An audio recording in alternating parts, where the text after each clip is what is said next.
여러분 반갑습니다. 자, 오늘도 역시 굉장히 놀라운 꿀팁을 하나 알려드리려고 하는데요. 자, 오늘 배우실 꿀팁은 표본수 산정입니다. 자, 이것은 여기 지금 상단에 보시면 매드컬크라고 되어 있잖아요. 그래서 매드컬크라는 유료 프로그램에서만 되는 거니까 SPSS는 되진 않아요. 그래서 매드컬크 유료 프로그램에서 구동하시면 되겠습니다. 자, 매드컬크가 설치되어 있으신 분들은 이 표본수 산정, 그러니까 소위 이제 샘플 사이즈 캘큘레이션을 쓰시게 되는데요. 이거는 이제 의학 통계 연구에서는 굉장히 많이 쓰입니다.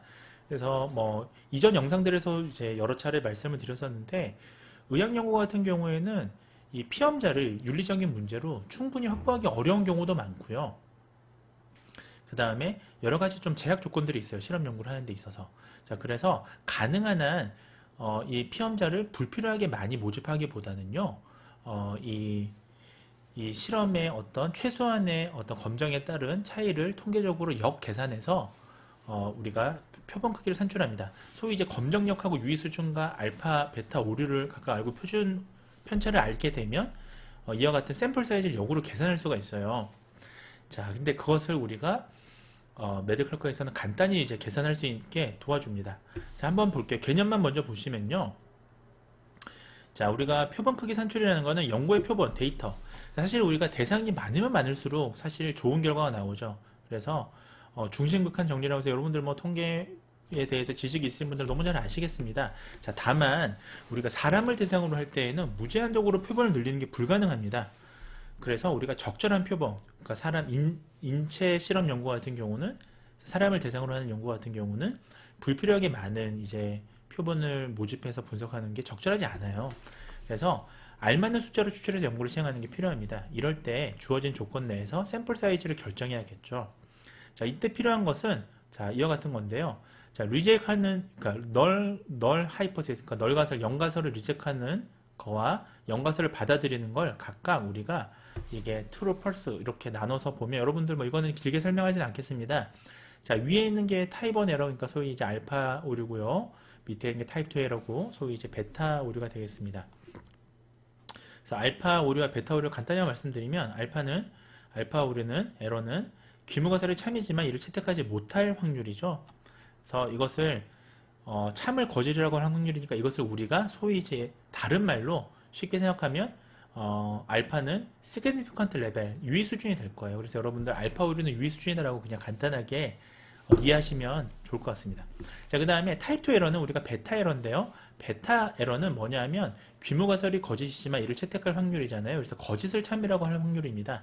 즉 1-베타가 우리가 파워, 검정력이 되는 겁니다. 자, 그래서 만약에 우리가 알파, 베타 값을 미리 설정해서, 이건 우리가 설정하는 거잖아요. 알고 있다면 역으로 우리가 그 표본 수도 산정할 수 있다라는 게 이제 어떤 컨셉이라고 보시면 되겠습니다. 그래서 귀무가설은 우리가 2군을 대상으로, 두 집단을 대상으로 실험했을 때 각 집단에서 동일한 결과가 나올 것이라는 가설이 이제 우리가 귀무가설이고요. 반대되는 건 대립가설이죠. 즉 결국 연구자가 세운 가설, 즉 우리가 검증하고 싶은 가설이 연구가설이 되겠습니다. 그럼 이제 대립값이라는 표현을 쓰는데요. 자, 두 집단을 대상으로 했을 때 서로 다른 결과가 나올 거라는 가설, 예를 들면 치료를 받은 집단하고 치료를 받지 않은 집단하고 서로 다른 값이 나올 것이다 라는 게 이제 연구 가설이잖아요. 자, 그래서 이상적인 연구는 타입 에러가 0이고요 타입 2 에러도 0인 경우입니다. 자, 이런 경우를 우리가 이상적인데, 이거는 다시 얘기하면 참을 거짓을 하지 않고 다 참이라고 보는 거고요, 거짓을 참이라고 하는 것이 0일 때 이런 값이 나오죠. 자, 그러므로 알파하고 베타가 작을수록 좋은 연구라는 거죠. 그래서 통상 우리가 알파는 0.05, 뭐 베타는 0.1이라고 한다면, 이거는 유의 수준은 0.05라는 거고요. 알파는 1-베타가, 베타는 1-베타가 우리가 파워, 검정력이라고 그랬잖아요. 그래서 베타가 0.1이라는 거는, 자, 이거는 반대로 얘기하면 검정력이 90%라는 겁니다. 자, 그래서 이걸 다시 우리가 말로 해석을 하자면 참을 거짓이라고 하는 확률은 5% 이내, 그러니까 거의 참에 가깝다라는 거죠. 그러니까 소위 통상 말하는 우리 유의 수준이란 이런 의미잖아요. 그 다음에 거짓을 참이라고 하는 확률은 10% 이내라는 거죠. 파워니까요. 1-베타니까요. 자, 그래서 이러한 우리가 값으로 우리가 해석할 수가 있습니다. 자, 그러면 예제를 한번 보실게요. 우리가 앞에서 이제 알파 오류랑 베타 오류에 대해서 말씀을 드렸는데, 자, 싱글 민에 대해서 한번 볼게요. 자, 자, 만약에 고혈압 환자 10명한테 신약을 투여한 결과 우리가 이 스탯 BP의 평균이 우리가 128이고 표준 편차 24고요. 기존 약을 투여받은 환자들의 솔직히 BP의 혈압이 138이라고 우리가 가정해 보겠습니다. 수직 혈압이요. 그러면 알파는 0.05고 베타는 0.2라고 만약에 정한다면 그러니까 이 값은 우리가 정하는 거잖아요. 그러니까 연구자가 정하는 거기 때문에 샘플 사이즈 칼큘레이션이 가능한 거예요. 자, 그러면 우리가 기존의 신약이, 자, 지금 이게 신약이죠. 지금 신약의 값을 알고 있고 우리가 기존의 약보다 효과가 그러니까 요 차이를 우리가 증명하기 위해서는 알파 0.05랑 베타 0.2, 그러니까 검정력은 0.8인데요. 요 상황에서는 샘플 사이즈, 표변이 몇 명이 필요할까를 산출하는 거예요. 그러니까 싱글 민이니까 요거는 여러분들이 샘플링이라고 하는 요게 있습니다. 그 메디컬 거에서는 샘플링을 눌러주시고 싱글 민을 클릭해 주시면 됩니다. 그러면 요런 창이 뜹니다. 그러면 그 샘플링에서 싱글 민에서는 0.05를 눌러주시고요. 타입 2 에러는 이제 검정력은 0.8이니까 타입 2 에러 0.2잖아요. 그래서 0.2를 클릭해 주시면 됩니다. 자, 요거는 여러분들 조정이 가능해요. 근데 통상적으로 제일 많이 하는 게 0.05 하에서 유의 수준을 보니까 요걸 클릭하시는 거고요. 검정력도 0.8 정도에서 많이 봅니다, 보통. 두 개를 눌러주시고 각각 우리가 지금 민값을 알고 있죠. 그래서 우리가 신약이 128명이었고 그 다음에 128이었고요. 수축혈압이. 그 다음에 신약에 대한 스탠다드 디비에이션 24였잖아요. 그 다음에 우리가 요 평균이 138이었죠. 그러니까 요렇게 요거를 클릭해 주시면, 자, 여기서 칼큘레이션을 눌러 주시면 됩니다. 그러시면 자, 밑에 지금 요렇게 값이 뜨면서요. 결과값이 이렇게 뜹니다. 그럼 보시면 요게 지금 새로 뜬 거죠. 그러시면 최소한 미니멀 리퀘어 샘플 사이즈, 그러니까 표본수가 최소한 46명은 필요하다라는 거예요.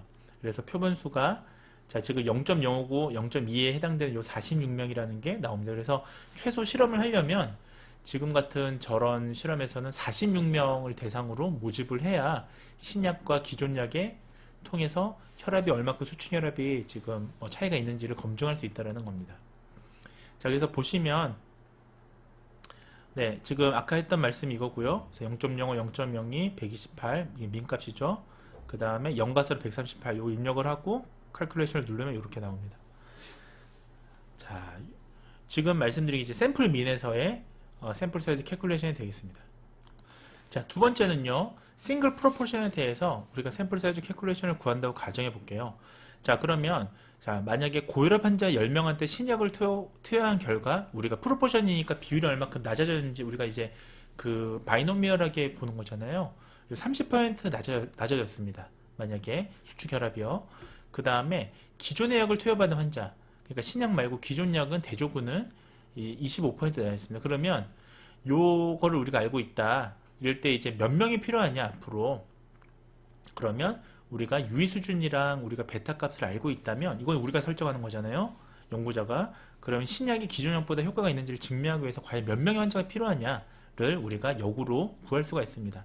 자, 그래서 보시면 자, 마찬가지로 여기 샘플링에 들어가셔서 싱글 프로포션을 클릭하시면 샘플 사이즈 칼큘레이션이 되는데요.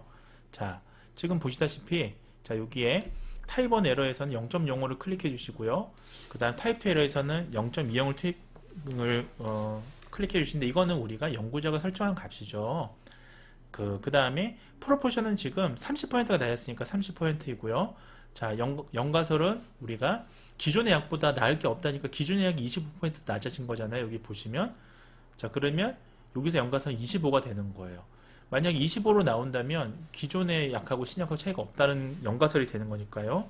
자, 그렇게 해주시고 칼큘레이션을 눌러주시면 다음과 같은 요 이제 창이 뜹니다. 그렇게 되시면 자, 프로포션을 30이고 연가설이 25라면 우리가 요 설정 값에 대해서 최소 필요한 샘플 사이즈는 610명이다 라고 이렇게 산출이 되는 거예요. 예, 보시면 여기 0.0 알파 값이랑 베타 에러가 0.2니까 검정력이죠. 이거는 1- 베타니까요. 그러면 80% 검정력이죠. 반대로 계산하면. 자, 그러면 610명이 되는 거예요. 그래서 610명이 최소 환자 수가 필요하다라고 합니다. 만약에 여러분 610명이 너무 많다 싶으면 검정력을 좀 낮춰주시면 돼요. 유의 수준은 통상 0.05로 우리가 거의 뭐 지정하다시피 하니까요. 0.01이나 0.10으로 유의 수준을 좀 높이는 경우는 좀 드물잖아요. 대신에 검정력을 낮추시면 됩니다. 자, 그래서 검정력을 조금 더 낮추시면 만약에 이제 샘플 사이즈를 조금 더 구할 수가 있고요. 반대로 더 넉넉하게 환자를 구할 수가 있다면 검정력을 좀 더 낮추시거나 하시는 방법, 아니 높이시거나 하는 방법도 있습니다. 자, 그 다음 방법은요. 또 다른 이제 그 표본수를 산정하는 방법은 샘플에서 들어가셔서요. 자, 이 지금 보시면 싱글 민이랑 싱글 프로포션 외에도 지금 보시면 7개 이렇게 지금 각각의 산출 방법이 나와 있습니다. 예를 들면 상관분석을 쓸 경우에 이제 샘플 사이즈 캘큘레이션을 구할 수도 있고요. 그 외에 이제 ROC 커브나 이런 상황에서도 샘플 사이즈를 구할 수가 있습니다. 특히 지금 매드칼커 같은 경우는 ROC 커브를 2개 이상을 비교할 때 샘플 사이즈를 구할 수 있는 이 방법은 이 매드칼크에서 이렇게 간편하게 제공하고요. 다른 여러분들이 뭐죠? 샘플 파워, 그 다음에 그 에피인포 이런 툴에서는 이걸 구할 수가 없어요. 그래서 매드칼크를 이용하는 방법 중에 이유 중에 하나가 이 comparison of two ROC 커브에 대한 샘플 사이즈 캘큘레이션 때문에 또 이거를 이 프로그램에서의 샘플 사이즈 캘큘레이션을 구하는 이유가 또 있습니다. 자, 그래서 우리가 이 방법을 선택한 후에 해당 항목을 입력하면 샘플 사이즈를 구할 수가 있어요. 그래서 여기 마찬가지로 보시면 0.05 누르고 0.20을 눌러서 이렇게 캘큘레이션을 누르시면 이렇게 구할 수 있고요. 만약에 투 프로포션에 대해서도 마찬가지로 똑같습니다. 여러분들 요거 방법이. 예, 그래서 아까 요 comparison to proportion, 그러니까 얘를 눌러주시면 이거 하나하나 다 지금 입력하는 방법은 똑같아요. 컨셉은 다 동일합니다. 그래서 이렇게 여러분들이 계산을 해주시면 이런 방법들이 있다라는 걸 그냥 간단히 또 말씀을 드리도록 하겠습니다. 자, 마지막 이제 유의사항에 대해서 말씀을 드릴게요. 어쨌든 주요한 샘플 사이즈 캘큘레이션의 개념과 이제 어떤 응용 예시를 말씀을 드렸었는데요. 자, 결국 우리가 좀 주의하셔야 될 거는 다음과 같은 내용들입니다. 그래서 대부분의 우리가 임상 연구에서는요. 자, 이 알파의 값은 0.05, 그러니까 이 사실 유의 수준이 되는 거잖아요. 이거는 거의 변함이 없습니다. 그리고 이제 베타 값, 소위 이제 베타 오류 0.2에서 그러니까 1- 베타가 결국은 검정력이 되니까 검정력 0.8로 정하는 경우가 상당히 많은데 이거는 연구자의 목적에 따라서 그러니까 조절 가능해요. 그래서 유의 수준 조절하는 경우는 좀 많지는 않지만요. 이런 파워는 조절 가능합니다. 그렇게 되면 샘플 사이즈를 우리가 조금 검정력을 낮춰서 또 구할 수가 있게 됩니다. 근데 이제 너무 드문 환자를 대상으로 연구를 하는 경우에는 우리가 알파, 베타를 나누게 되면 샘플 사이즈가 커지게 돼요. 그래서 아예 환자를 샘플 사이즈만큼 모으는 게 불가능할 수도 있습니다.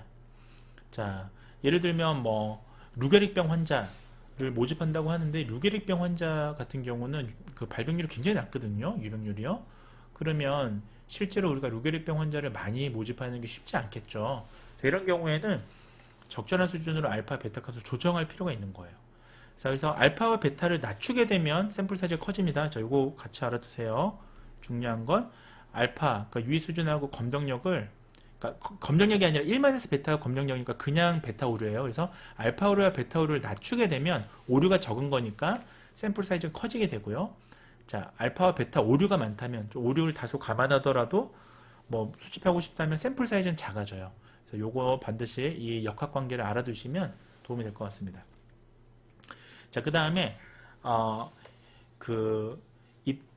이펙티브 사이즈라는 거는 기존의 방법과 새로운 방법의 차이를 의미합니다. 그래서 이펙티브 사이즈, 그러니까 우리가 이 소위 이제 검정력이라고 얘기하거든요. 효과력. 그러니까 이게 클수록 샘플 사이즈는 작아져요. 그리고 이펙티브 사이즈가 작을수록 우리가 샘플 사이즈는 커진다라고 보시면 되겠습니다. 자, 여기까지가 매드칼커에서의 꿀팁, 두 번째 꿀팁, 우리 샘플 사이즈 캘큘레이션이었습니다. 자, 그러면 다음 영상에 또 안녕히 계세요, 여러분. 전 이 세상의 모든 굴레와 속박을 벗어던지고